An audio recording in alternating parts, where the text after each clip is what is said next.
మిగతా వివరాల్లోకి వెళితే కడపలో సమైక్య గర్జనపై పోలీసులు ఆంక్షలు విధించారు. దీంతో అక్కడ ఉద్రిక్త పరిస్థితులు ఏర్పడే అవకాశాలు కనిపిస్తున్నాయి. తాజా పరిస్థితిని మా ప్రతినిధి చంద్రమోహన్ రాజు లైవ్ లో అందిస్తారు. రాజు, దీని మీద మీ దగ్గర ఉన్న సమాచారం చెప్పండి. సంతోషిని కడప నగరంలోని ఆర్ట్స్ కాలేజీ మైదానంలో 2 లక్షల మందితో సమైక్య జనగర్జన కార్యక్రమాన్ని నాన్ పొలిటికల్ జేఏసీ ఆధ్వర్యంలో ఏర్పాటు చేశారు. ఈ నాన్ పొలిటికల్ జేఏసీ ఆధ్వర్యంలో ఏర్పాటు చేసిన ఈ జనగర్జన కార్యక్రమానికి అడుగడుగున పోలీసుల నిర్బంధము ఎదురైంది. ప్రధానంగా జిల్లాలోని 50 మండలాల నుంచి కూడా భారీ సంఖ్యలో ప్రజలందరూ ఇక్కడికి చేరుకునే ప్రయత్నం చేస్తున్నారు. ఈ నేపథ్యంలో పోలీసులంతా కడప నగరాన్ని దిగ్బంధించారు. మొదట కోటిరెడ్డి సర్కిల్ లో ఈ కార్యక్రమాన్ని ఏర్పాటు చేయడానికి అనుమతి కోరారు.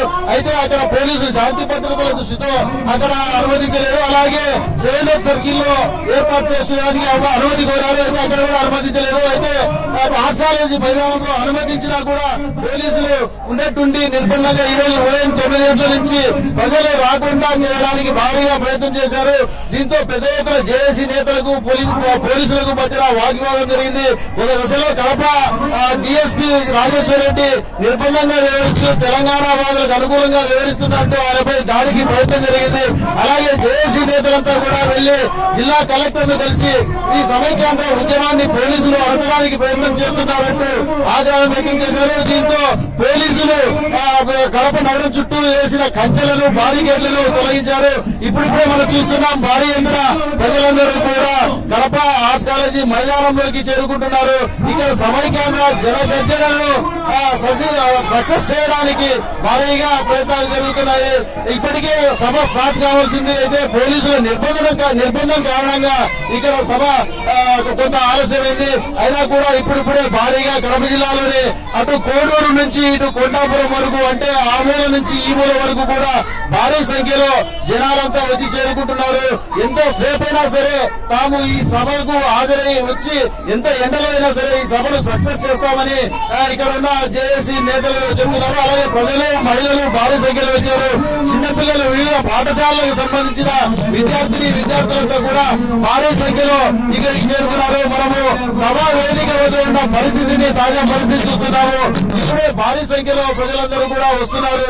వారిని తరలించడానికి ఈ అధికారులంతా కూడా ఎక్కడికెక్కడ ఏర్పాటు చేసిన భారీ గేట్లను, ముళ్ల గజ్జలను తొలగించారు. ప్రస్తుతం ఇక్కడ జేఏసీకి సంబంధించిన నేతలను వారిని తెలుసుకునే ప్రయత్నం చేద్దాం. సార్ చెప్పండి, ఎందుకు ప్రధానంగా ఇక్కడ పోలీసులు ఇక్కడ జరుగుతున్న గర్జన కార్యక్రమాన్ని అణిచివేసేందుకు నిర్బంధంగా వ్యవహరిస్తున్నారు? ముఖ్యంగా కోటిరెడ్డి సర్కిల్ లో ఈరోజు 2 లక్షల మందితో కార్యక్రమాన్ని మహాగర్జన చేయాలని నిర్ణయించి జేఏసీ నిర్ణయించిన తర్వాత పోలీసులు అప్రోచ్ అయితే మొదట ఎటువంటి అబ్జెక్షన్ చెప్పారు పోలీసులు. తర్వాత కోటిరెడ్డి సర్కిల్ లో ఎట్టి పరిస్థితులు అనుమతించమని చెప్పి అన్న తర్వాత జేఏసీ వాళ్ళంతా ఒకే నిర్ణయం మీద ఆర్ట్స్ కాలేజీలో అంగీకరించడం జరిగింది. అంగీకరించిన కార్యక్రమాన్ని కూడా అడ్డుకునే ప్రయత్నం చేయడం చాలా దారుణమైన విషయం. ముఖ్యంగా పోలీసుకు ఇక్కడ ప్రజలంతా కూడా సహకరిస్తున్నారు. శాంతియుతంగా ఉద్యమాన్ని చేస్తున్నప్పుడు ఈ విధంగా ఉద్యమాన్ని అణిచివేసే ప్రయత్నం చేయడం చాలా దారుణం. ప్రజల యొక్క సహకారాన్ని పోలీసులు ఏ విధంగా తీసుకుంటున్నారో అటువంటి పరిస్థితుల్లో పోలీసులు కూడా ప్రజలకు సహకరించేటటువంటి అవసరం ఎంతైనా ఉంది. ఇట్లా ఎక్కడికక్కడ బ్యారికాడ్లు వేసి ఆపడం అనేది చాలా శోచనీయం. అయినప్పటికీ పెద్ద ఎత్తున ప్రజలు జిల్లా వ్యాప్తంగా ఇక్కడ తరలి వస్తున్నారు. ఈ కార్యక్రమాన్ని సక్సెస్ చేస్తారు.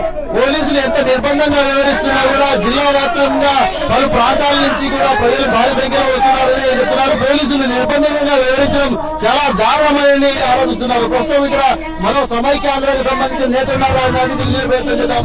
సార్, ఎందుకు పోలీసుల నుంచి ఈ నిర్బంధ వ్యతిరేకత వ్యక్తమవుతుంది? ఇందులో ఏమైనా రాజకీయానికి సంబంధించిన కారణం ఏమైనా ఉందా? రాజకీయ నేతలు ఏమైనా ఈ నాన్ పొలిటికల్ జేఏసీని అడ్డుకునే ప్రయత్నం చేస్తున్నారు? నాన్ పొలిటికల్ నాకు తెలిసి ఇక్కడ రాజకీయ నాయకుల యొక్క నిర్బంధం ఏం లేదు. కానీ ఇక్కడ ఉన్నటువంటి డిఎస్పీ నిరోధకుడిగా తయారైనాడు. ఎందుకంటే మేము ఎస్పీ గారిని కలిసినప్పుడు ఆయన ఒకే ఒక వాక్యం చెప్పారు, మీరు కోటిరెడ్డి సర్కిల్ లో వేదిక అయితే మేము సహకరిస్తామో మాకు ఇబ్బంది అవుతుంది, మీరు ఆర్ట్స్ కాలేజీలో పెట్టుకోమని చెప్పారు.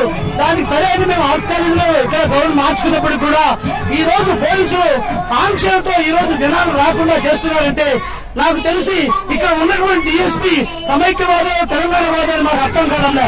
ఎందువల్లంటే వాళ్ళు ఒకే ఒకటి. ఈ రోజు ఈ సీమాంధ్ర జిల్లాలో అన్ని జిల్లాల్లో కూడా ఈ రోజు రోడ్లలోనే సభ నిర్వహిస్తూ ఉన్నారు. మరి ఒక కడపకే ఎందుకు ఈ విధమైనటువంటి యాక్షన్ తీసుకున్నారని మేము ఎస్పీ గారు ప్రశ్నిస్తే ఎస్పీ గారు ఒకటే చెప్తున్నారు, ఇది కడప అనేది మిగతా జిల్లాల మాదిరి కాదని. మేము 50 సంవత్సరాల నుంచి కడప జిల్లాలో ఉన్నాము. కడప జిల్లా ప్రజల యొక్క మనోభావాలు మాకు తెలుసు. ఇది మా స్వార్థం కోసం ఏ రాజకీయ నాయకులు నిర్వహించే సభ కాదు. కడప జిల్లాలో పరిస్థితి వేరు, ఇతర ప్రాంతాల్లో పరిస్థితి వేరు అని పోలీసులు చెప్తున్నారు. అలాగే నిర్బంధంగా వివరిస్తున్నారని ఇక్కడ ఉన్న జేఏసీ నేత చెప్తున్నారు. మనం చూస్తున్న విజువల్స్ లో భారీ సంఖ్యలో వస్తున్నారు జనాలంతా కూడా.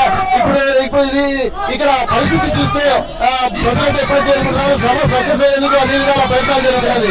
ఇది ఇక్కడ ఉన్న తాజా పరిస్థితి. Over to Hyderabad studio. Thank you Raju.